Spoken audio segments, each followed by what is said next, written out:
Meu nome é Marcos Vinícius Pereira e olha, tenho 37 anos de pura adrenalina e o que rolou naquela noite, meu amigo, mudou completamente minha visão de tudo.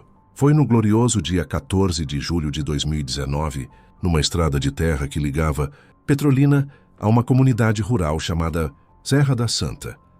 Eu trabalho com entrega de insumos agrícolas, então pegar estrada à noite é praticamente meu segundo lar. Mas aquela noite foi uma verdadeira montanha-russa de emoções. Saí de um sítio por volta das 22h40, já com os olhos pesados, só queria chegar em casa e me jogar na cama. O céu estava limpo, com uma lua cheia brilhando como se fosse um farol no meio da escuridão. Era aquele silêncio típico do interior, pesado, quase ensurdecedor. Mas caramba, algo estava muito, mas muito errado. O vento, meu amigo, não soprava como de costume. Ele vinha em rajadas curtas e secas, fazendo um barulho esquisito, como se alguém estivesse sussurrando segredos sombrios a uma distância assustadora. Aquilo me deixou incomodado, mas tentei ignorar. Liguei o rádio do carro na esperança de distrair a mente. Mas o sinal começou a falhar.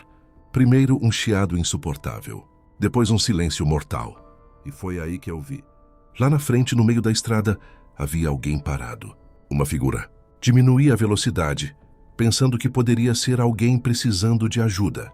Mas conforme fui me aproximando, algo estava muito, mas muito errado. A pessoa não se movia. Ficava completamente imóvel, como uma estátua de mármore. E sério, não fazia sentido alguém estar ali, naquele horário, naquele lugar desolado. Parei o carro a uns 10 metros de distância. Baixei um pouco o vidro e gritei: "Ei, tá tudo bem aí?" Nenhuma resposta. A figura continuou parada, como se fosse um personagem de um filme de terror. E nesse momento, eu percebi um detalhe que me gelou até os ossos. Ela não tinha sombra. A lua estava brilhando intensamente, iluminando tudo ao redor.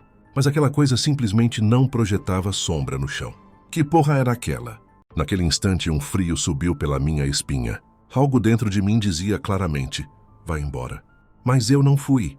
Fiquei ali, olhando, e então ela começou a andar, devagar, na minha direção, sem pressa nenhuma.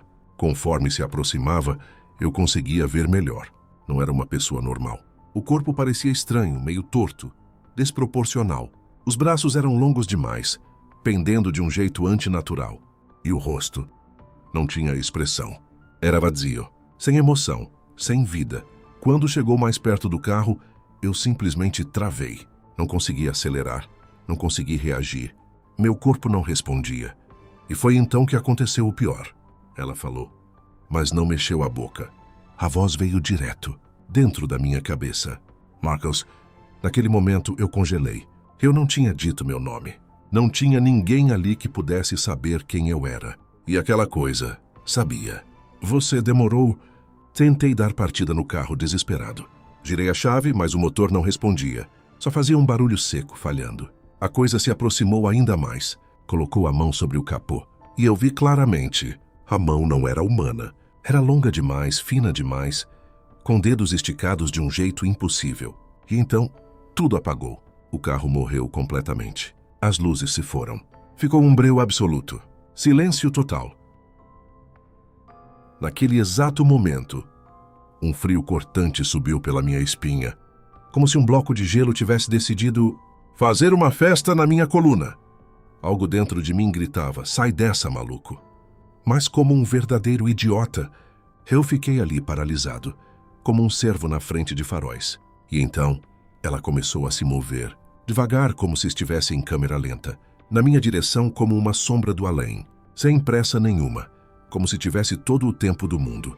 Conforme se aproximava, eu consegui ver melhor. Aquela não era uma pessoa normal, não mesmo. O corpo parecia uma obra de arte torta, meio distorcida, como se alguém tivesse feito um boneco de palha com uma má intenção. Os braços eram longos demais, pendendo de um jeito que só pode ser descrito como absolutamente bizarro. E o rosto? O rosto era como uma tela em branco, sem expressão alguma, vazio, sem emoção, sem vida, como se tivesse saído de um filme de terror de baixo orçamento. Quando chegou mais perto do carro, eu simplesmente travei, como um computador antigo, que decidiu que era hora de dar tchau. Não conseguia acelerar, Não consegui reagir. Meu corpo estava tão paralisado que parecia que alguém tinha apertado o botão de pause na minha vida, e foi então que o verdadeiro pesadelo começou. Ela falou, mas não mexeu a boca. A voz veio direto, dentro da minha cabeça, como um eco aterrorizante. No meio daquele silêncio aterrorizante, eu ouvi.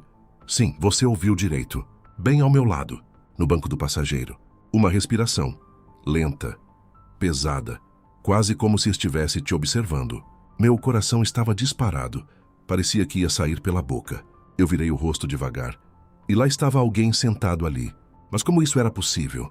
A porta estava trancada o tempo todo. Mesmo assim, tinha alguém ali. Não consigo descrever o rosto direito.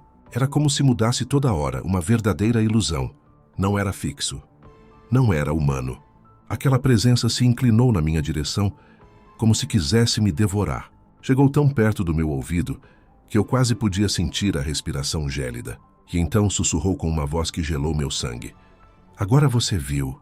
Na mesma hora, o carro ligou sozinho, como se tivesse vida própria. As luzes voltaram e não tinha mais ninguém. Nem no banco, nem na estrada, nada. Eu pisei fundo no acelerador e saí dali como se o próprio capeta estivesse me perseguindo, sem olhar para trás. Quando cheguei em casa, olhei o relógio. 23h17. Quase 40 minutos tinham se passado, mas para mim não tinha passado nem 10. No dia seguinte, peguei toda a coragem que me restava e voltei ao local. Durante o dia, porque quem não ama um bom susto.